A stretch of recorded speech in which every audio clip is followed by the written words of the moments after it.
तुमच्यापाशी जर असा शिजवलेला ताजा भात असेल आणि त्यासोबत कच्ची कैरी, तर चला आज आपण बनवूया एक मस्तपैकी रेसिपी. तर आपण बनवणार आहोत आज कच्ची कैरीचा भात.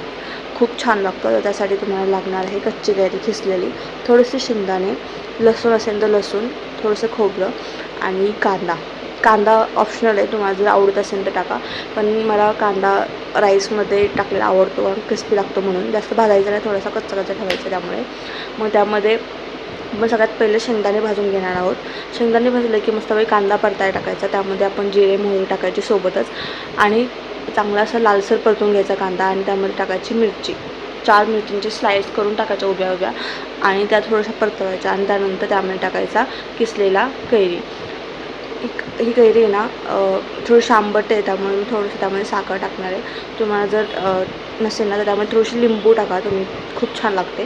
त्यामुळे मी आता ह्यामध्ये लिंबू वगैरे टाकलं नाही. आता त्याच्यामध्ये आपण थोडेसे बेसिक मसाले टाकणार आहोत. त्याच्याकडे जिरे पूड, थोडंसं धना पावडर, त्यासोबत हळदी, थोडं लाल तिखट, असं आपण सगळं करून मिक्स करणार आहोत. आणि त्यामध्ये आपल्या चवीनुसार मीठ. भातामध्ये जास्त मीठ असेल तर याच्यामध्ये थोडंसं कमी मीठ टाका. तसं मी यामध्ये जास्त मीठ टाकलेलं नाही, कारण का माझ्या भातामध्ये ऑलरेडी मीठ होतं. त्यामुळे आता हे मस्तपैकी असं मिश्रण चांगलं परतून घ्यायचं.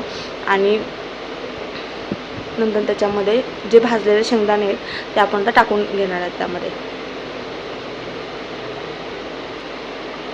थोडंसं सगळ्यात पहिले साखर टाकायची, कारण का मी जसं सांगितलं माझा कैरी थोडीशी आंबट होती, त्यामुळे मी थोडंसं साखर टाकली त्यामध्ये, चव व्यवस्थित व्हायला, बॅलन्स व्हायला. मग त्यामध्ये भाजलेले शेंगदाणे टाकायचे. तुम्ही याची साल काढून टाकू शकता किंवा तसेच टाकू शकता, खूप छान लागतात असे पण, त्यामुळे मी असेच टाकले आहेत. आणि आता याच्यामध्ये आपण टाकणार आहोत भात. थोडंसं थंड झाल्यानंतर टाकायचा, म्हणजे व्यवस्थित आपल्याला परतवता येतो. आणि हा अशा प्रकारे आपला भात झालेला आहे. फ्राईड राईसप्रमाणेच होतो. तर तुम्ही एकदा ट्राय करून